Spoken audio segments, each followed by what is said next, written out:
যায়। তখন অ্যামলেট প্রাণপণ চেষ্টা করে ফিউলারের ছোট ছেলেকে বাঁচায় আর অন্য টিমের সদস্যকে মেরে ফেলে। সেই সাথে ওরা এই গেমটিও জিতে যায়। আর তাই অ্যামলেট, ফিউলার এবং বাকি সবাই খুবই খুশি হয়। যেহেতু অ্যামলেটের জন্য ফিউলারের ছেলের জীবন বেঁচেছে, তাই অ্যামলেটকে রাতে ওলগার সাথে টাইম স্পেন্ড করার অনুমতি দেওয়া হয়। কেননা সবাই জানতো যে অ্যামলেট এবং ওলগা একে অপরকে পছন্দ করে। কিন্তু পরের দিন সকালটা ফিউলারের জন্য খুবই খারাপ ছিল। তখন দেখা যায় যে ফিউলারের কয়েকজন সৈন্যকে কেউ একজন খুবই বাজেভাবে মেরে কেটে ঝুলিয়ে রেখেছে।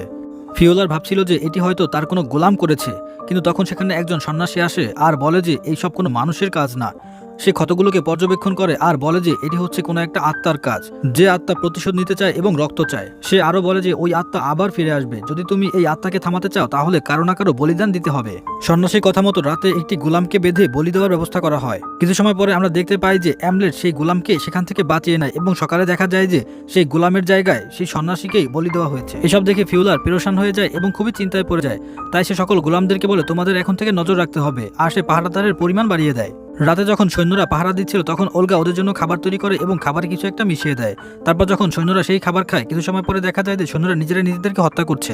কেউ কিছুই বুঝে উঠতে পারছিল না যে এখানে কি হচ্ছে। আর অ্যামলেট এই সুযোগটাকে কাজে লাগিয়ে সেই রুমে চলে যায় যে রুমে ওর মা থাকতো। তখন অ্যামলেট ওর মাকে বলে যে আমি আপনার ছেলে, আমি এখানে আমার বাবার হত্যার প্রতিশোধ নেওয়ার জন্য এসেছি। আমি আগামীকাল ফিওলারকে মেরে ফেলবো এবং আপনাকে এখান থেকে চিরতরে মুক্তি করে নিয়ে যাব। তখন ওর মা বলে যে তুমি তোমার বাবার মতোই বেকুফ, তোমার বাবা আমাকে শুধুমাত্র তার গোলামি মনে করতো, তার চোখে আমার কোনোই মূল্য ছিল না। সে সবসময় তার সম্পদ এবং রাজ্য বৃদ্ধি করা নিয়েই ব্যস্ত থাকতো। তাই আমি ফিওলারকে নিজের বশে নিয়ে এসেছি এবং তোমার বাবাকে মেরে ফেলেছি, যাতে করে আমি রানী হয়ে সবাইকে কন্ট্রোল করতে পারি। তুমি যদি ফিওলারকে মারতে চাও তাহলে মারতে পারো, তারপর আমি তোমার রানী হয়ে যাব এবং তুমি হবে রাজা, আর আমরা সকল প্রজাদেরকে কন্ট্রোল করব। এসব কথা শুনে অ্যামলেটের মাথার উপরে আকাশ ভেঙে পড়ে, কেননা সে কখনো ভাবতেও পারেনি তার মা এতটা খারাপ চরিত্রের হতে পারে এবং এভাবে চিন্তা করতে পারে। অ্যামলেট প্রচন্ড রেগে যায় ওর মায়ের উপরে, কিন্তু অ্যামলেটের নীতি হচ্ছে ও কোনো মহিলাকে মারে না। আর তাই সে রাগের বশে তার সৎ ভাই অর্থাৎ ফিওলারের বড় ছেলেকে মেরে ফেলে এবং তার হৃৎপিণ্ডটা নিয়ে যায়। তখন অ্যামলেট ওলগার কাছে যায় এবং বলে যে আমাদেরকে এখন এখান থেকে চলে যেতে হবে, আমাদের জন্য এখানে আর কোনো কিছু অবশিষ্ট নেই।